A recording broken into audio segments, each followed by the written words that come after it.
आज का जो टॉपिक है इसमें सबसे इम्पोर्टेंट यही है कि पोल्यूशन जो है वो कहीं ना कहीं इसके केंद्र में है।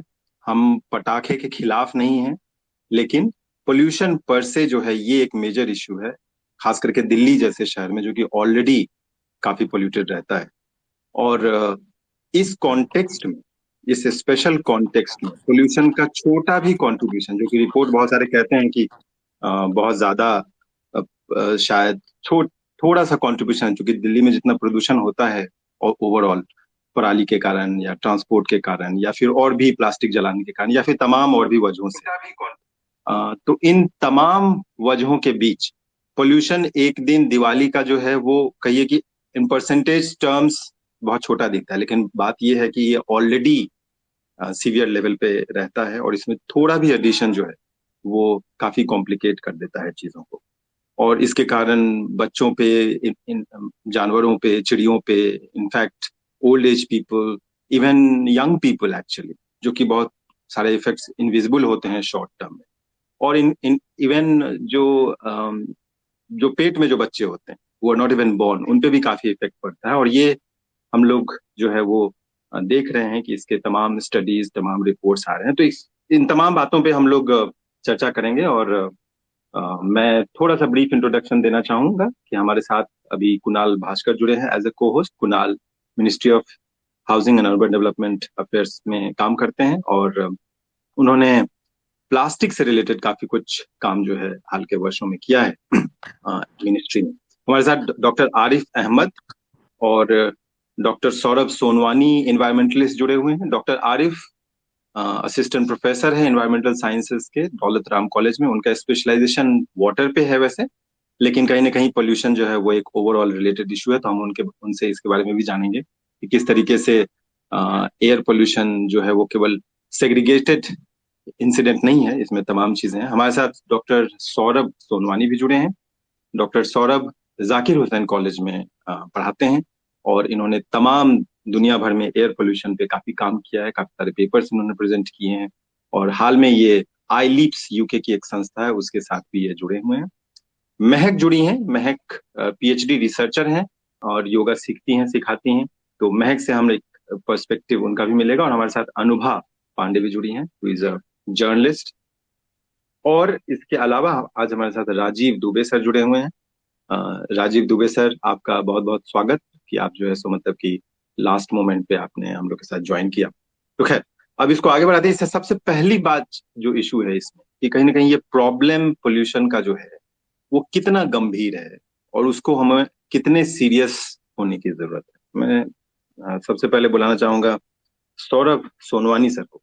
सौरभ सर, आप इस पर अपनी बात रखेंगे। और मैं एक रिक्वेस्ट सभी से करूंगा कि आप अपनी बात एक इंटरवेंशन में 2 से 3 मिनट में रखें और उसके अलावा अपने आप को म्यूट रखें। फिर मौका आएगा हमारे पास, हम आपको फिर से बुलाएंगे। Please go ahead Saurabh sir.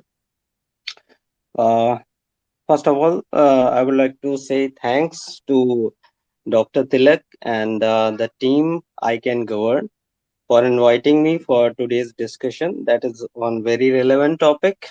That is pollution and Diwali. As you are mentioning that there are several kind of the pollution related uh, things aspect. But briefly, I would like to say that if we are saying a few important fact about air pollution of Delhi, then we can say that briefly there are two important sources, or we can say contributors. There are two kind of the contributor that are majorly contributed in the Delhi's air pollution. Like first one is a coal-based thermal power plant or industries that emits a large amount of the pollution load in Delhi, and second is the traffic related emission. And as a summation, we can say that around 70% of the contribution is only controlled by these two important sectors. And the emissions of such kind of the sectors, they release different kind of the particulate matter containing various type of the hazardous substances like polycyclic aromatic hydrocarbons, many heavy metals, uh, and some toxic gases like sulfur dioxide and oxide of nitrogen that are uh, that pose uh, various kind of the health hazard or risk to the human being and cause different kind of the diseases like especially related to the cardiovascular diseases. It can worsen bronchitis, asthma. So that's why we can say that this is one of the major issue in Delhi. And recently in 2019, Delhi is reported by WHO in the first position within the most polluted cities across the world. So that's why we can say that this is the one of the major issue in the Delhi. So apart from these two kind of the major sources, there are different kind of the other sources as uh, in brief, Dr. This your team, ICAN team, this ICAN govern team mentioned that there is a parali related issues, biomass burning related issues that is especially during the winter season, because we know that during the winter season the farmers they burn the residue that is present in their crop field that ultimately come up to the Delhi region, Delhi अच्छा doctor NCR साहब, region. Doctor Yes. साहब एक चीज आप specify करना चाहेंगे कि ये तमाम चीजें तो हैं, पोल्यूशन के बहुत सारे फैक्टर्स हैं, Yes. हाँ हाँ. उसमें ये सिंगल डे स्पाइक जो होता है, चाहे दिवाली में हम्म, होता है, चाहे फिर क्रिसमस के टाइम में होता है, चाहे फिर हम्म. और भी जो फेस्टिवल्स होते हैं, वो कितना significant? Okay, I'm coming to that point. Because actually, this the spike that you are mentioning, that is actually depends on the two important factors.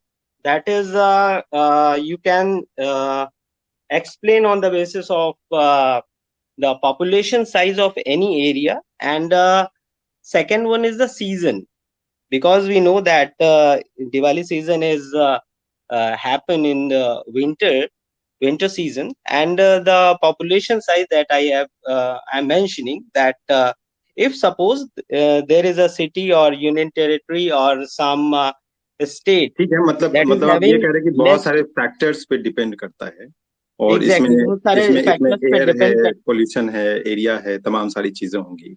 हाँ, तो बहुत कहने का मतलब रीजनल। मेरा ये है कि अगर मान लीजिए कि पॉपुलेशन साइज किसी एरिया का, स्टेट का बहुत ही ज्यादा है, तो ऑब्वियसली अगर हम किसी पर्टिकुलर डे पर भी we are burning some fire cracker और we are going for any kind of the burning activity, तो वहां से बहुत ही ज्यादा अमाउंट में pollution related gases, particulate matter हमारे एटमॉस्फेयर में आएगा, and that will ultimately cause the health related issues not only to the human being but also to the plant and other organisms also. ठीक है, ठीक है doctor sir, हम आपके पास फिर से वापस आएंगे। अब मैं या बुलाना श्योर. चाहूंगा कि एक बार मैं और स्पीकर्स की भी बात, इनिशियल कमेंट सुन ले। मैं सबसे अच्छा, कुणाल, आपने काफी काम किया है प्लास्टिक से रिलेटेड तमाम चीजों पे, इस इश्यूज को लेकर के आप भी काफी पैशनेट रहते हैं।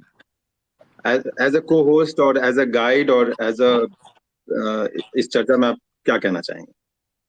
मैं सबसे पहले ध्यान दिलाना चाहूँगा एयर क्वालिटी इंडेक्स के बारे में कि इंडेक्सिंग होती कैसे है। चूंकि एक होमोजेनस मेथड के तौर पे डेवलप किया गया है कि एयर क्वालिटी इंडेक्स एक पैरामीटर है। तो उसमें है क्या कि अगर आप 0 से 50 हैं तो सेफ होता है, 51 से 100 का जो पॉइंट है वो सेटिस्फैक्ट्री होता है, 101 से 200 का पॉइंट होता है मॉडरेट, और 201 से 300 का जो लेवल होता है वो होता है poor.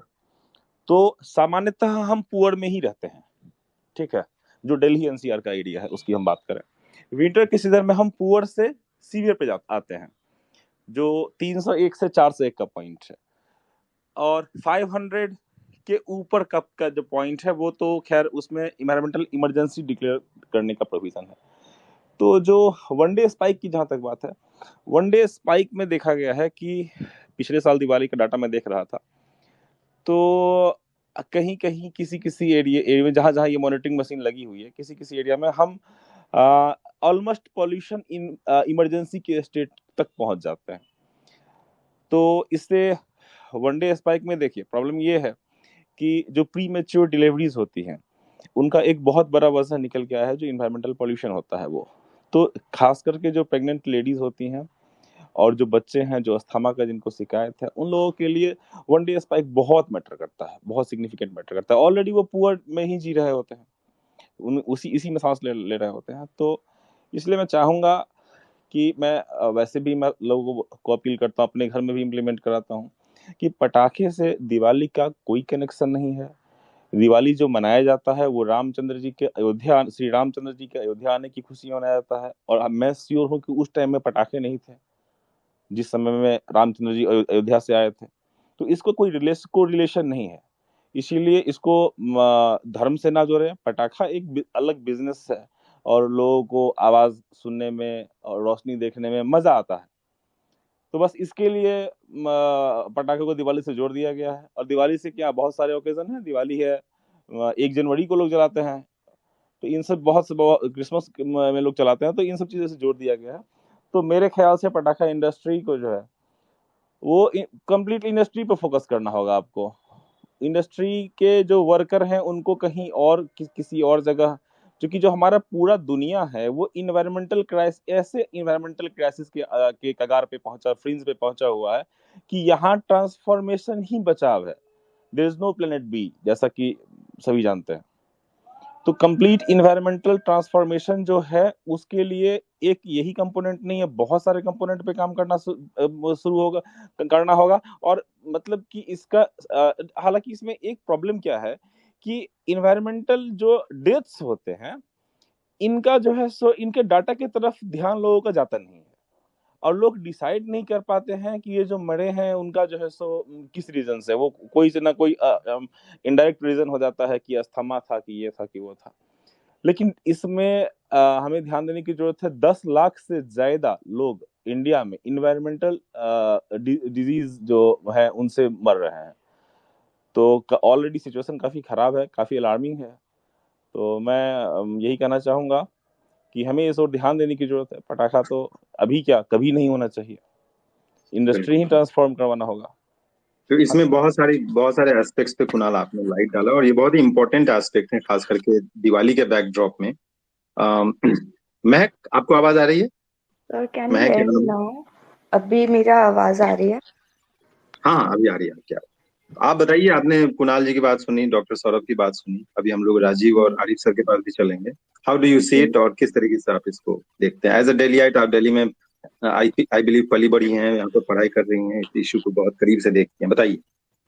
Gee, I heard Kunal sir, and he has put a light on many issues. Actually, he covered a lot of things in what he said. That I would like to add the thing that you asked about one day spike. That वो कितना important है, क्योंकि as a Delhiite, we see के पूरा year Delhi का air quality कुछ खास नहीं रहता। हमेशा वो moderate से कम ही होता है और बुरे जोन में ही रहता है। Even if we check today's AQI, तो वो भी खराब ही होगा इवन बिफोर दिवाली और many times. But it is first of all environmental factor, that is winter. I'll speak since I'm a science student, so I would say that जो air होता है तो that warm air rises up, so it gives the space for particles to accumulate, तो वो rise नहीं हो पाता है। इस वजह से we see more pollution in winter than summers, बल्कि summers में भी pollution रहता है उतना ही। But the thing about one day rise is that जो crackers हैं specifically, they add the amount of PM 2.5 in the air. So that is more dangerous. The lesser the number of PM particulate matters we have in the air, the more dangerous it is, because उसको rise up करने में takes time.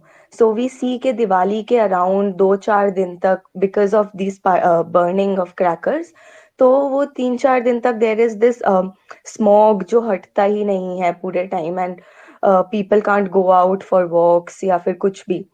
मतलब even my family says के अगर walk पे भी जाना है तो घर पे वॉक करो उस time, it is more healthier than going out, because going out you won't get the fresh air. So that is the thing. And According to, I'll like to quote one report also here, which is very important, which is from the Health Effects Institute, and it states that death rate in Delhi is 56%, rises by 56% due to the accumulation of these particles PM 2.5 during that time. And now we have witnessed a major pandemic amongst us already. So, as a whole society, are we ready to give up so many lives during this? Because we might not acknowledge this factor due to certain religious reasons or something, but actually it is very harmful. And Kunal sir said very rightly that crackers is not associated with Diwali in any way. We call Diwali the festival of lights. So uske liye I think crackers is not a mandatory thing or something that is religious or something that could be said in that light. So crackers is anyways bad, I would say. And this one day spike is a major thing, and this lasts for 1 week post Diwali. बिल्कुल I think 1 week already severe situation में 1 week can be significant. Arif भाई, आपको आवाज आ रही है? Doctor Arif Ahmad. Hello. Yes yes, हाँ, आप इस I पे can अपनी hear. राय रखें, क्योंकि इसमें बहुत सारे एस्पेक्ट्स जो है सो अब कवर हुए हैं। आप इसको किस तरीके से देखते हैं, और आप एज ए वाटर मतलब पोल्यूशन पे भी आपका काम है, तो आप ये बताइए कि क्या एयर पोल्यूशन बाकी पोल्यूशन को भी Can you affect hear me? करता है? हाँ हाँ, आवाज आ रही है। सबसे पहले तो thank you doctor Tilak ji. Actually already doctor Saurabh, Kunal ji और अनुभा जी ने काफी कुछ हेलो चीजें डिस्कस की इस पर। Mostly we are here to discuss about the role of fire cracker for degrading the air quality of Delhi. So already we have discussed so many things about the source that already Dr. Saurabh have discussed. So basically what I am saying, this is the main important thing before discussing any kind of pollution. We have to discuss first of all the basic thing from where it is coming. Like in Delhi, we always observe in every month, means throughout the year, the air quality is always from moderate to poor category, and it always getting worse in winter. Why?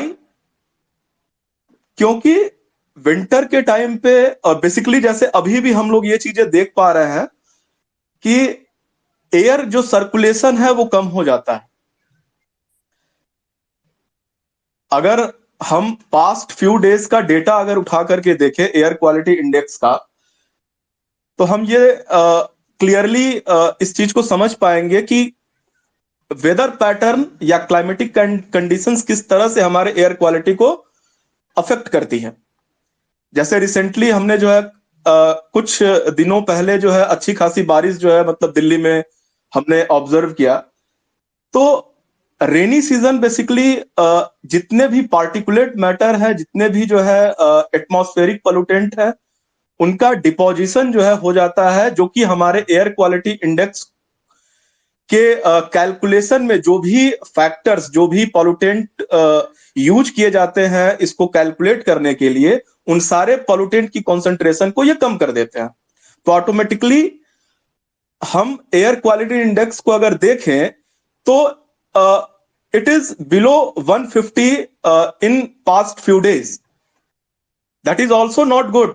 But if we are discussing about Delhi air quality, then it is quite good. लेकिन Because- Arif, इस साल का तो एक special situation है, बारिश हुई है, मानसून के कारण भी इस पे असर पड़ा है। This could be just a seasonal thing, और एनीवे आप कह भी रहे हैं 150 is not very good either. Exactly. Because when the AQI value is under 50, then it is good. It is not harmful for anyone. We can breathe without any hesitation anywhere. अच्छा, But- एक चीज बताइए, जितने भी pollution है, आपका पानी पे खास करके काम है, उसमें सबसे सिग्निफिकेंट, वैसे सारे पोल्यूशन इंटरलिंक्ड भी हैं, उस पे भी हम आप थोड़ा सा लाइट डालें, और एयर पोल्यूशन उसमें कितना सिग्निफिकेंट है?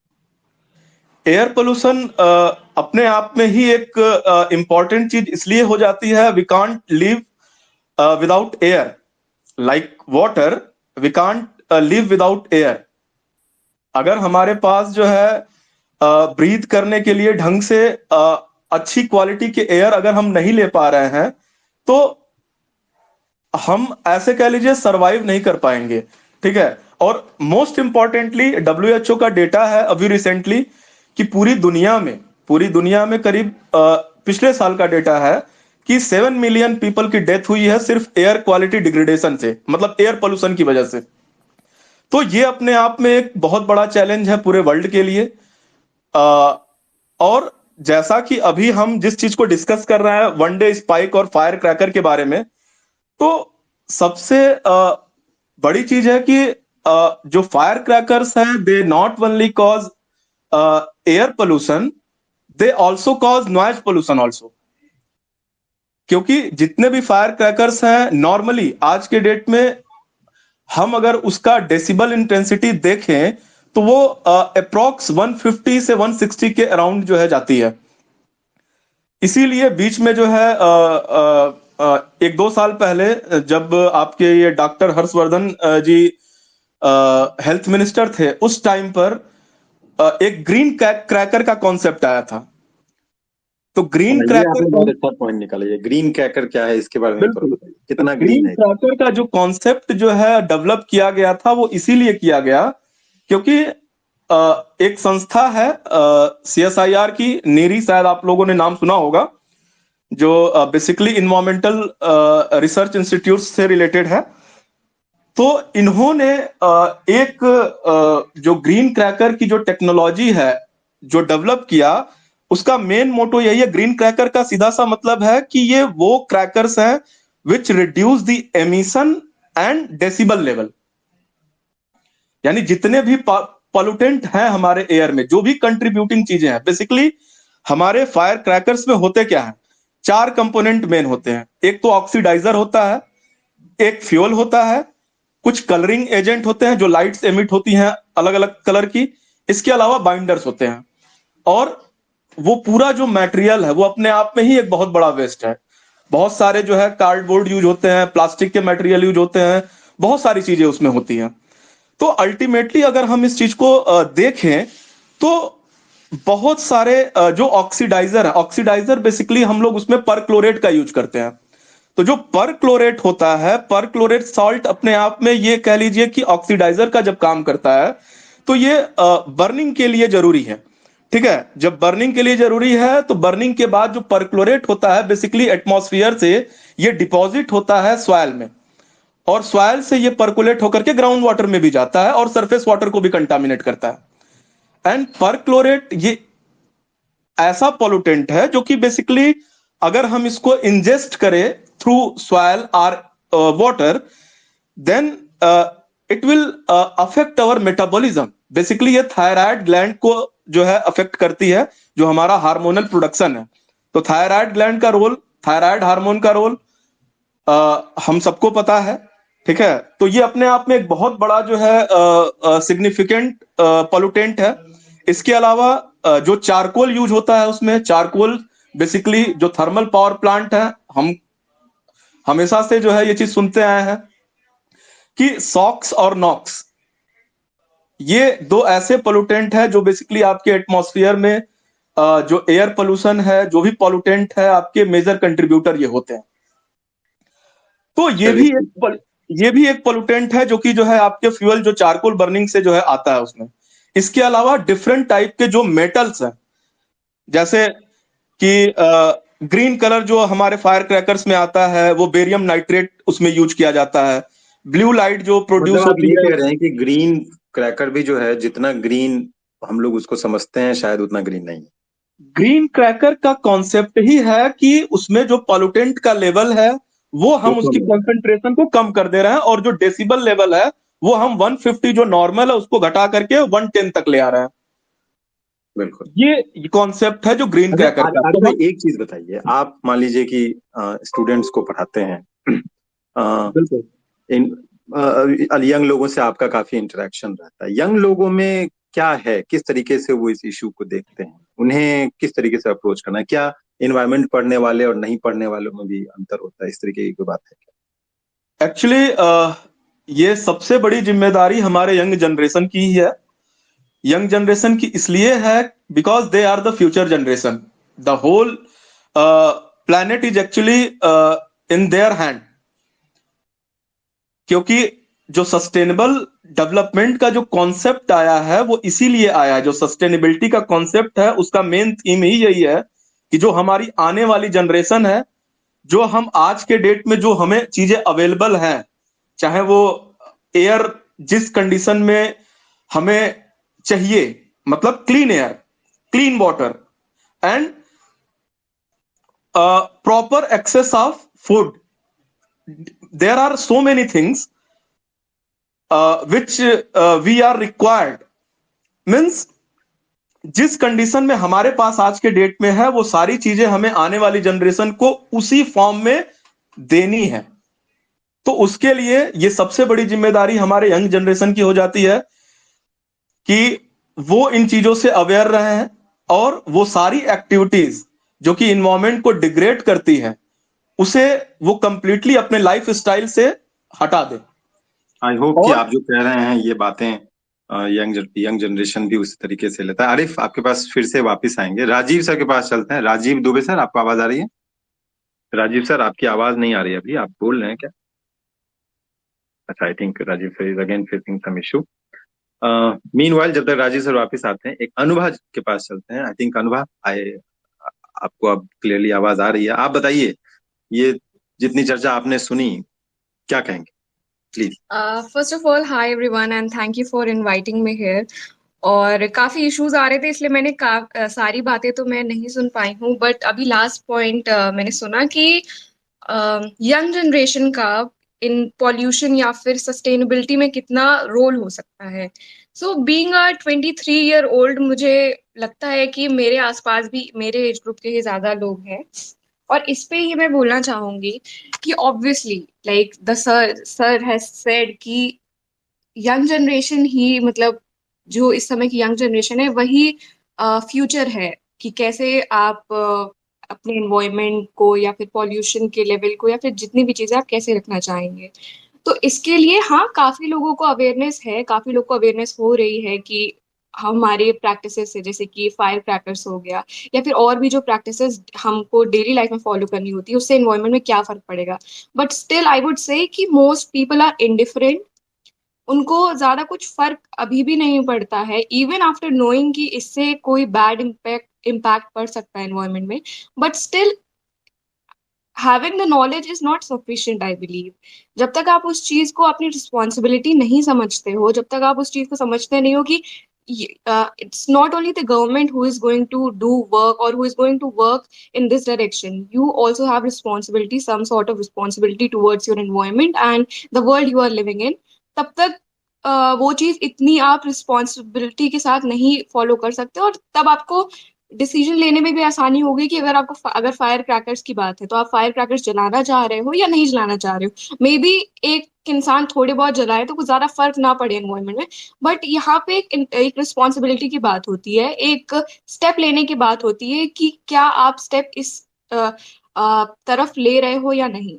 सो आई वुड से कि हाँ लोगों, हाँ जी बिल्कुल, यंग लोगों की रिस्पॉन्सिबिलिटी और हमें रिस्पॉन्सिबल होना चाहिए। एक चीज मैं आपसे पूछना चाहता हूँ, आप फैक्ट चेकर हैं जी, आप फैक्ट को चेक करती है। फैक्ट्स और फिक्शन आजकल सोशल मीडिया पे जिस तरीके से चलता है, और इंक्लूडिंग पोल्यूशन और दिवाली को लेकर के, तो फैक्ट्स और फिक्शन में यंग लोग कहाँ स्टैंड करते हैं? क्या वो फैक्ट देख करके अपने ओपिनियन चेंज करते हैं या फिर नहीं करते? ये it's a really good question जो आपने पूछा है, क्योंकि ये बात जो यंग जनरेशन की बात मैं देखती हूँ, like young generation is on social media most of the time. उनके दिन के 24 घंटे में भी वो 5-6 घंटे सोशल मीडिया पे बहुत आसानी से बिताते हैं, तो उनके लिए ये चीज बहुत ज्यादा क्रूशल हो जाती है कि वो फैक्ट्स और फिक्शन को डिफरेंशिएट करने में डिफरेंशिएट कर पाए, बिकॉज उनकी ज्यादा से ज्यादा जिंदगी सोशल मीडिया पे बीत रही है, और सोशल मीडिया हम सभी को पता है कि वहां पे कोई भी चीज किस तरीके से, अगर आपने इमली बोली तो वो चौथे बंदे तक आम पहुंचेगी कि आपने आम बोला। तो बातों को तोड़ मरोड़ के, या फिर कोई इंफॉर्मेशन किसी ऑर्गेनाइजेशन ने रिलीज करी, या फिर कहीं से कोई डेटा आ रहा है, तो बहुत अलग तरीके से पहुंचती है। और आज का क्या समय जो मैं देख रही हूँ कि लोगों में रहता है कि किसी इंफॉर्मेशन को, मतलब it has become about time, not about facts, कि आप कितनी जल्दी किस चीज के बारे में आपको पता चल जाए, वो ज्यादा लोग अप्रिशिएट करते हैं, या फिर वो चीज ज्यादा लोग अपने में अपनाना चाहते हैं कि मुझे ये चीज जल्दी पता है, या फिर मुझे ये चीज, मैंने ये चीज जान ली और मैं लोगों को बता रही हूँ, rather देन कि आप फैक्ट्स आपको पता हो, आपने अच्छे से किसी चीज के बारे में, कोई भी आपका इंटरेस्ट एरिया हो, या फिर कोई भी news, for example Aryan Khan का केस चल रहा है, तो rather than looking on facts you will see what Instagram, a meme page on Instagram is saying कि आज शाहरुख खान के घर में रेड पड़ गई है, बट इन रियलिटी वो शायद डॉक्यूमेंट लेने गए थे। तो फैक्ट्स के मामले में मैं कहूंगी आज का यंग जनरेशन अभी काफी पीछे है। हाँ, जिनको समझ में आ जाता है, बट वही उसका परसेंटेज अभी काफी लो है स्टिल। अभी जिन लोगों को जो तुरंत दिख जाती हैं चीजें, या फिर जो लोगों को लगता है वाह इंटरेस्टिंग है, मैं अपने चार दोस्तों में बता सकता हूँ या बता सकती हूँ, उसके तरफ लोग ज्यादा अट्रैक्ट होते हैं। Anyway, Sir, I would like to add in please, this, if you'd allow me. go ahead, go ahead. Sir, this fact and fiction thing that you asked and Miss Anubha answered is very appropriate. I would just like to add one small point in this, that what would you call fact, in this age where we are overburdened with information? Because we Hello, see am that I audible? facts are on both. हाँ Rajiv sir, अभी मैं आपको बुला रहा था। अभी ये महक बोल रही हैं, उसके बाद आपके पास आता है। 1 मिनट वेट करें please. Mahak continue.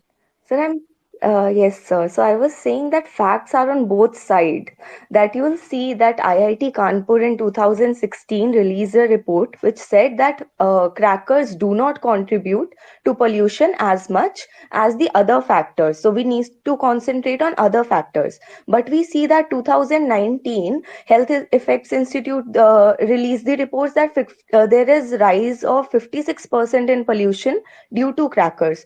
So we see that they both are established facts, and facts are on both sides of the argument. So what fact would you choose? Because as a young generation, I think people are very much aware these days about facts and stuff, and they keep checking online and everything about their facts and fiction. But the main question is that which fact would you pick up? Because there is, in every argument there are always two sides, and both sides would give rational facts to prove their argument. So I think that is a major issue, which side would you choose? बिल्कुल, which side you choose, ये बहुत ही important. I think facts और fiction का बहुत ही खेल है। खैर, कुणाल आप कुछ बोलना चाह रहे हैं? आप कर रहे हैं तो प्लीज प्लीज गो अहेड। मैंने आपको स्पीकर का इनवाइट भेजा है।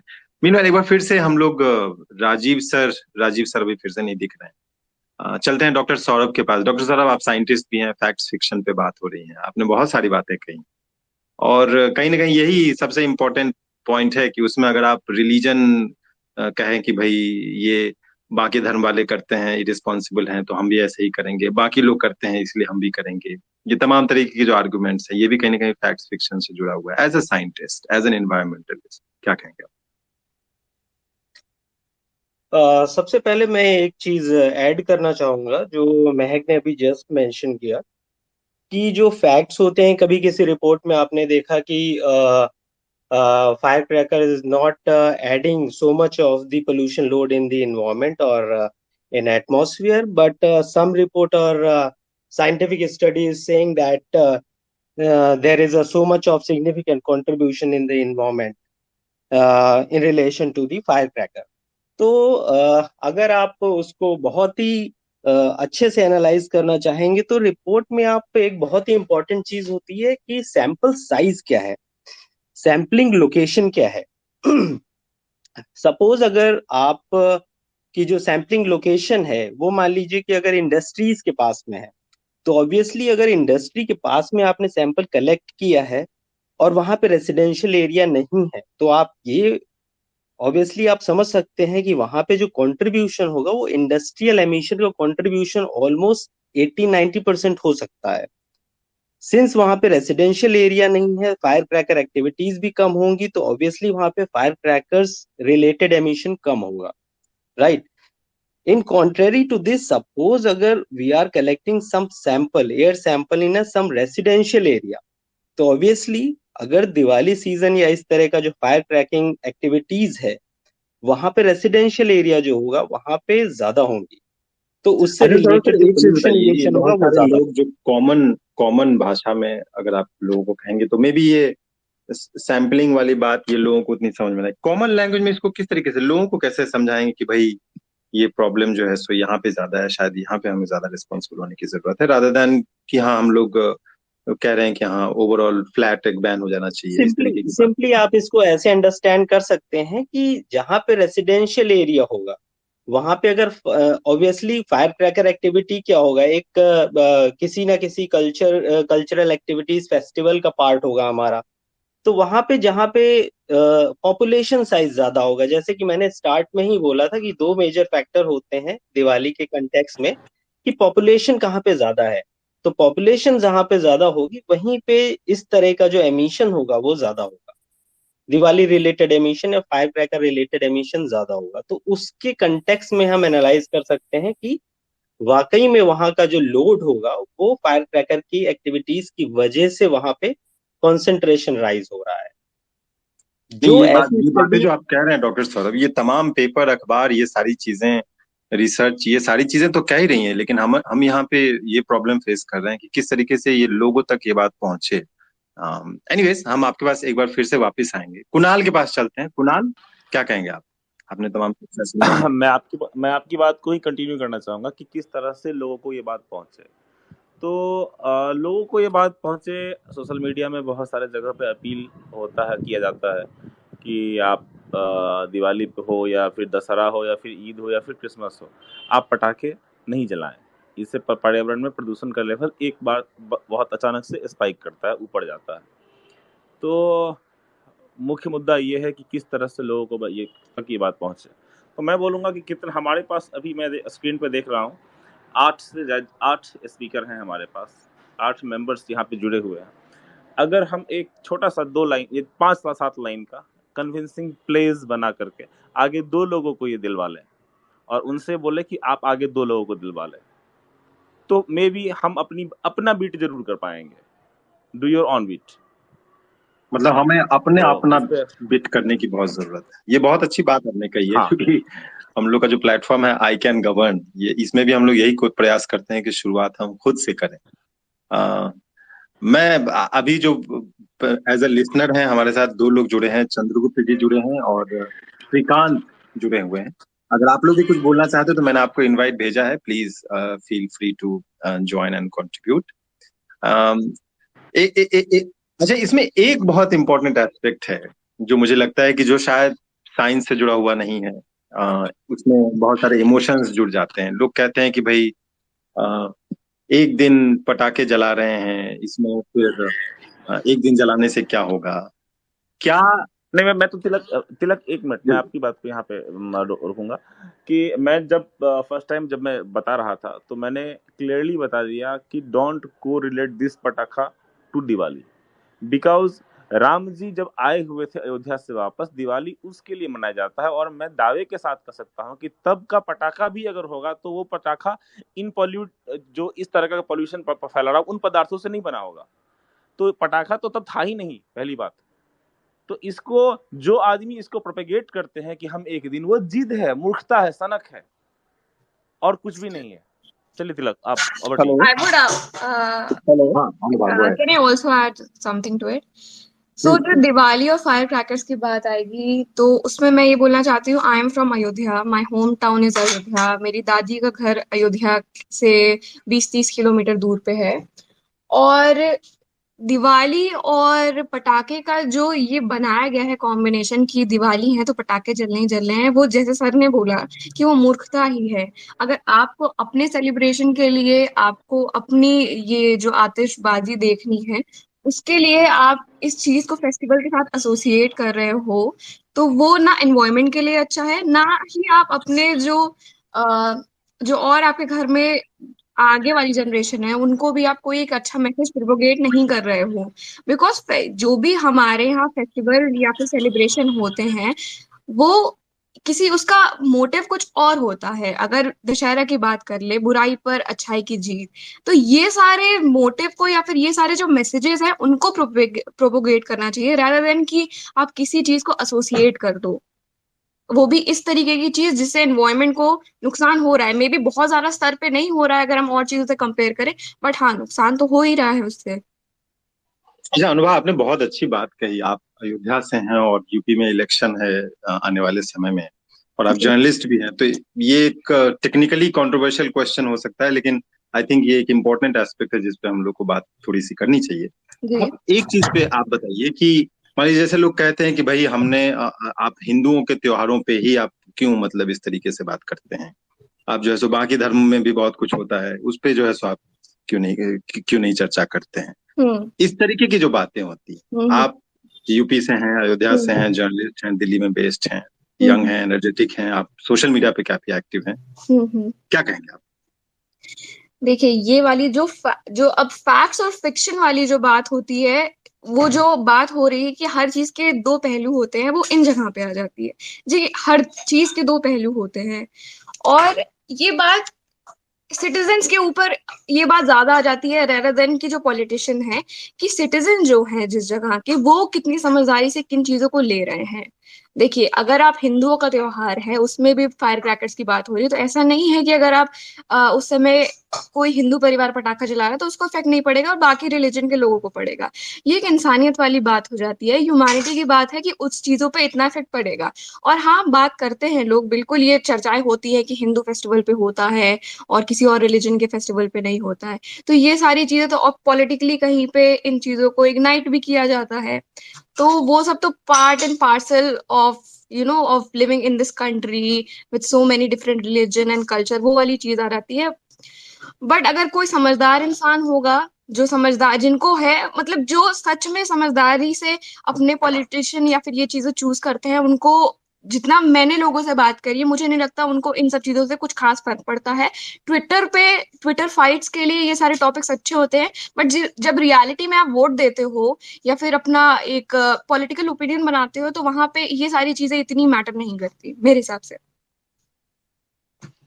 बहुत अच्छे पॉइंट्स आपने रखे अनुभव, और ये यही पर्सपेक्टिव कहीं ना कहीं हम सभी को समझने की जरूरत है। राजीव सर, अगर आप डॉक्टर अच्छा, तिलक। बीच बीच में डॉक्टर तिलक, बीच में as a coordinator of this group Indian citizen alliance for new governance, मैं आप सभी से अपील करना चाहूंगा, जो आप हमें आई कैन गवर्न के ऑफिशियल पेजेस पे, ट्विटर पे और फेसबुक पे मुझे हमें आप फॉलो कर सकते हैं। तिलक, कंटिन्यू। एनीवे मैं एक चीज में और भी जोड़ना चाहूंगा कि ये चर्चा का जो पर्पस है, ये एक चर्चा के माध्यम से केवल किसी भी प्रॉब्लम का सोल्यूशन नहीं होता है। We are just having a deliberation जिसमें हम खुल करके सभी मुद्दे पे बात कर रहे हैं, और इसको नेक्स्ट स्टेज पे भी ले जाने की जरूरत है। ये केवल चर्चा से, बातों से केवल नहीं होगा, ये चीज भी हम सभी ध्यान में रखें। एनीवे आई थिंक श्रीकांत ने as a speaker request accept किया है। तो श्रीकांत, आप क्या कहना चाहेंगे? आप, मैं देख पा रहा हूँ कि आप फोटोग्राफर हैं और कोडर भी हैं, तो आई बिलीव कि आप अपने बारे में भी थोड़ा बताइए, और प्लीज गो है। हेलो। जी या continue. Hi hi to everyone. मैं वैसे दिल्ली से तो नहीं हूँ, मैं हैदराबाद से हूँ। बट मेरे को ये लगा कि इस पे कुछ बोलना चाहिए, तो मैंने ये डिबेट ज्वाइन किया, आई मीन डिस्कशन ज्वाइन किया। So I would just like to add few points from my side. मुझे लगता है इस विषय को आइसोलेट करके हम नहीं देख सकते। अच्छा, उससे पहले मैं कॉन्टेक्स्ट सेट करना चाहता हूँ। बचपन में मैं भी बहुत पटाखे जलाता था, इनफैक्ट बहुत ज्यादा तरीके से, मतलब हाथ में बम पकड़ के फोड़ना, वैसे भी काम मैंने किए हैं। But probably when I was in 11th और 12th मुझे आस्मा हो गया, दमा कहते हैं ना हिंदी में। तो उसके बाद ये दिवाली फेस्टिवल और वो जो 4-5 दिन मेरे लिए नरक जैसे बनने लगे। और खैर मैंने तो पटाखे जलाना छोड़ दिया, और उसके बाद ऑलमोस्ट धीरे धीरे धीरे मेरे पूरे फैमिली ने उसको डिसकंटिन्यू कर दिया।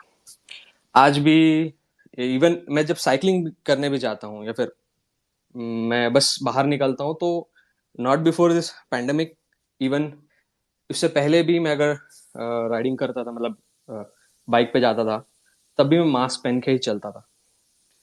तो हाँ, मुझे एलर्जी है, अभी आसमा कम हो चुका है, बट एलर्जी है, डस्ट एलर्जी, या फिर ये जो पार्टिकल पोल्यूशन हो गया, या फिर जो एमिशन होता है गाड़ियों से, उससे मेरे को एलर्जी है। बट मैं ये कहता हूँ, ये विषय को हम आइसोलेट नहीं कर सकते, क्योंकि हम कितना भी डिस्कशन कर लें, कितने भी लोगों को बता लें, ये चीज चेंज नहीं होने वाली।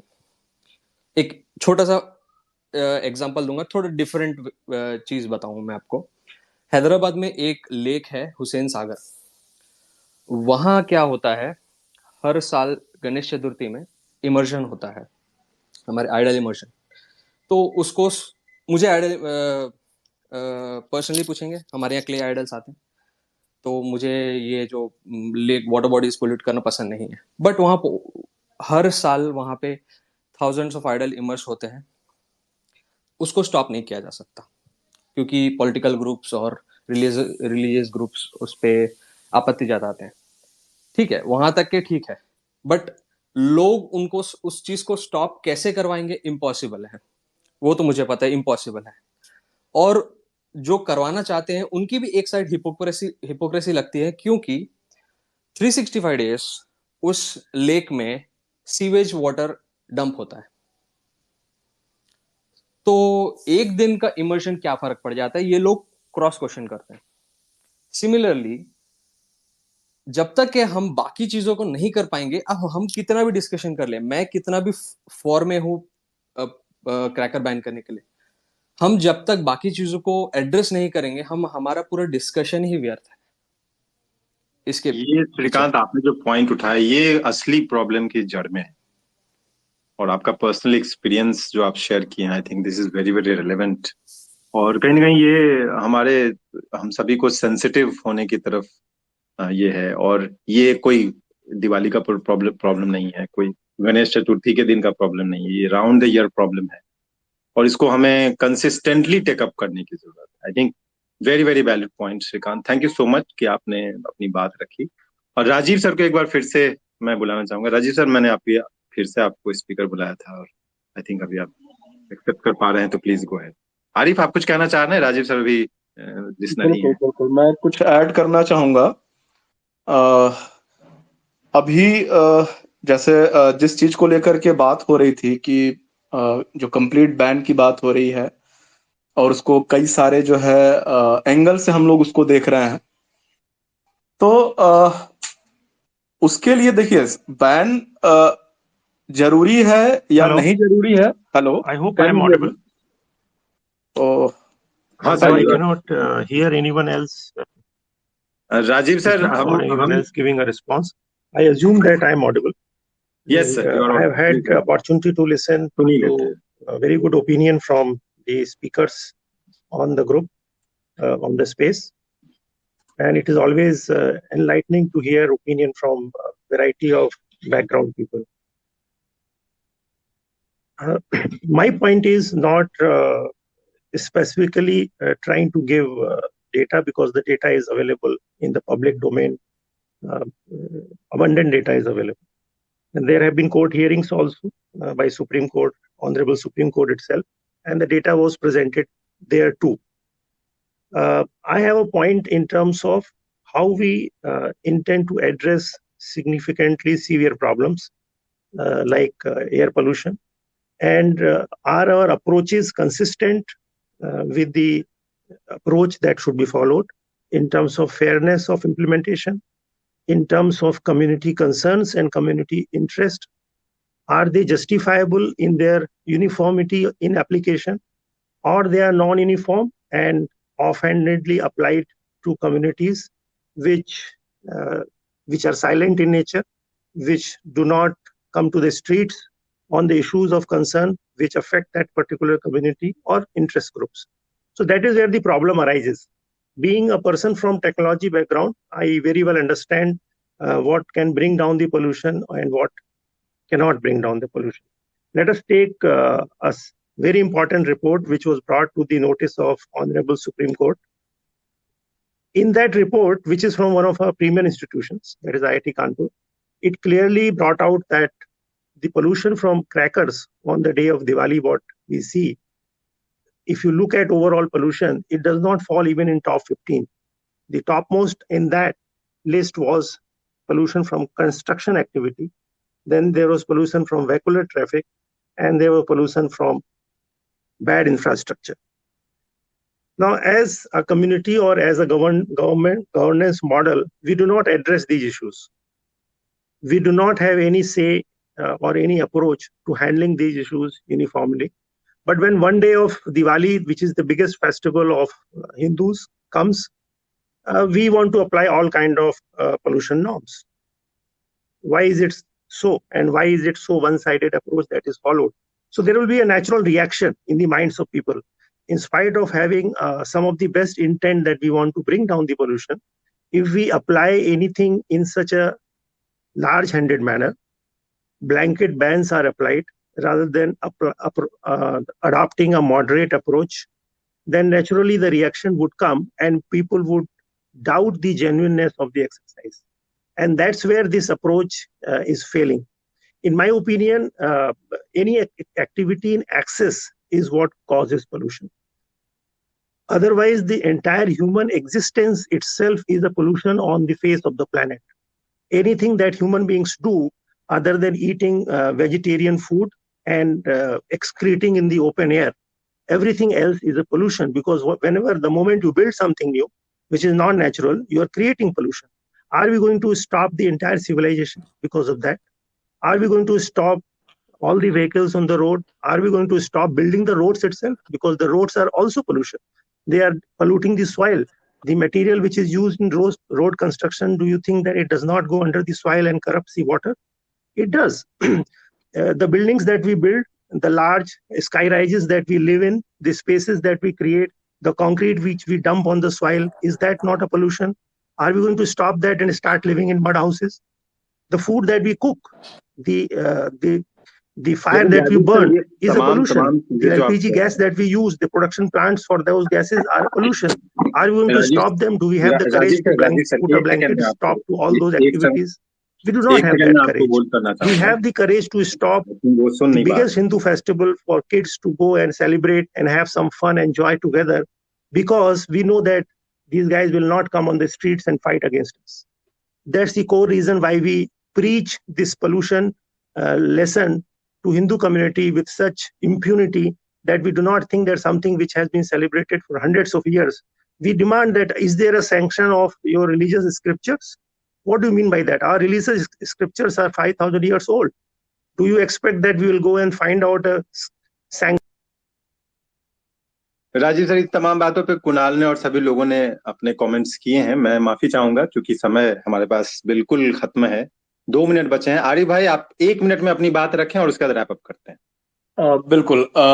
मैं लास्ट जो पॉइंट जो मैं ऐड करना चाह रहा था कि जिस तरह से जो एंगल हम लोग जो है इसको बैन करने के लिए या जो पूरे पब्लिक में जो चीजें आ रही हैं, इसके लिए हमें, मेरे हिसाब से, it is my personal opinion, कि पटाखे जो है उसकी कोई कैटेगरी नहीं होती है कि भाई अच्छे पटाखे और बुरे पटाखे।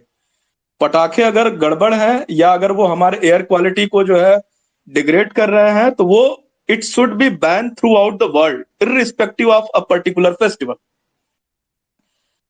मतलब पटाखे हर जगह बैन होने चाहिए शायद। एग्जैक्टली, क्योंकि पटाखे जो है इसके पीछे का रीजन ये है, क्योंकि पटाखे जब भी हम जलाते हैं तो सबसे पहली बात ये होती है कि हम जो सोर्स है उसके सबसे ज्यादा करीब होते हैं। We are very close to the source. समय समाप्त है, इसलिए मैं आपको रोकना चाहूंगा। इनफैक्ट इसी पे राजीव सर भी जो कह रहे थे कि तमाम चीजें होती हैं, सड़क बनाने से पोल्यूशन होता है, मकान बनाने से होता है, तो क्या करें, सब कुछ होता है। तो कहेंगे बैलेंस की जरूरत है। हम आपको शायद इस बात पे अग्री करना चाहिए कि बैलेंस की जरूरत है, कि हम कहाँ करें, किस समय में करें, कितना करें। यही बीइंग ह्यूमन का यही मतलब है कि हम कितने सेंसिबली अपने डिसीजंस लेते हैं।